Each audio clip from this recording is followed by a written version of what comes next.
Esra was filled with joy. She had prepared a birthday surprise for her husband, but he suspected she was being unfaithful. Devastated and disappointed, she removed her wedding ring and placed it in his hand. Through tears she wished him a happy birthday, then turned and walked away without looking back. The next day her best friend went with her to see an apartment. Esra was very pleased with it, and decided on the spot to rent it. Her friend urged her to think twice, that this might hurt Ozan, but Esra said right now they both needed space to cool down. Ozan heard from his assistant that Sam had shown Esra the place. He could not contain his anger. When he saw Esra, he tried persuading her to move into his empty apartment, or he would even buy her a new one, but Sam stirred things up, telling him not to pressure her. Ozan barely held back his temper, and started practicing his calming technique. Esra looked confused and asked what he was doing. He suddenly agreed with her decision, and said he would respect her choice. Her friend gave Ozan full credit, but Esra was unmoved. Meanwhile Sam began plotting for himself. Soon the day arrived. It was the wedding of Esra's friend and Ozan's assistant. Seeing their happiness together, both Ozan and Esra felt joyful. Ozan sincerely asked Esra to forgive him, and come back to him. But just then the music started playing loudly. The celebration was at its peak. Everyone got up to dance. Esra told her friend about Ozan's changes. Her friend encouraged her to forgive him, and let go of the past. Ozan looked at her with affection, but Sam stayed close by waiting for an opening. Ozan grew furious, and stepped outside for fresh air to calm himself, trying to ease his mind. But soon Sam followed him out. He deliberately provoked Ozan, saying he had heard their marriage was not real, and that Esra was a wonderful woman. Ozan warned him that while Esra might fall for his tricks as a friend, he himself would not tolerate it. But Sam kept pushing. He said he truly liked her, and that she would soon be Ozan's ex-wife. For her happiness, he would do whatever he could. Ozan's anger finally burst. He struck him in the head.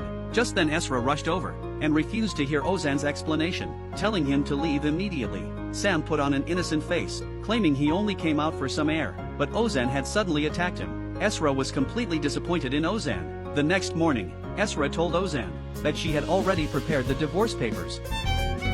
The domineering CEO was unexpectedly warned by his wife about divorce. In his moment of losing control, not only did he fail to win back his wife, but he also angered her even more. The two, in a difficult position, arrived at the courthouse, both waiting for the other to speak first and make an attempt at reconciliation, but no one spoke up to try to reconcile. They could only face it head-on. What was supposed to be a divorce hearing quickly turned into a venting session. Their friends, as witnesses, shared the struggles they had gone through together, revealing the feelings neither had dared to admit. When the judge asked for their final opinions, both remained silent. The judge concluded that their relationship hadn't truly broken down, and ruled that they both attend marriage counseling. The divorce hearing was postponed for 6 months for reconsideration. Their friends celebrated by hugging, and they both breathed a sigh of relief.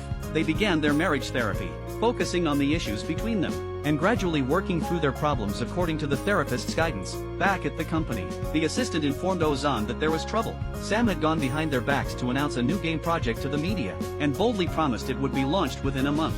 Ozan stormed into Sam's office, accusing him of sabotaging the company's business. The project was far from ready. There was no way it could be launched in just 1 month. When Aisha learned of this, she too scolded Sam for causing trouble.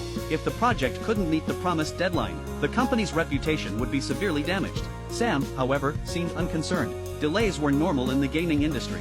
Even if it was delayed, it wouldn't have much impact. Ozan immediately called security to escort him out. After being kicked out of the company, Sam immediately went to his uncle to complain. The investor was furious. He promised Sam that Ozan would pay for this. The investor quickly convened a board meeting, while Ozan and Aisha were attending their final marriage therapy session. The therapist encouraged them to speak about each other's strengths, finally allowing them to open up, letting go of past grievances. Just as they were about to take things further, they received a call from their assistant. They immediately rushed to the company, but were stopped by security at the door. Sam, with a victorious attitude, declared, "The board had decided to remove you from your CEO position, and you are no longer allowed to freely enter or exit the company." Ozan couldn't resist wanting to discipline him, but Aisha stopped him. She urged him not to let malicious provocation anger him. Just as they were about to leave, Sam, provocatively, mocked Ozan with a remark about children. Ozan could no longer tolerate it. He charged forward and punched him. Sam, however, grinned proudly.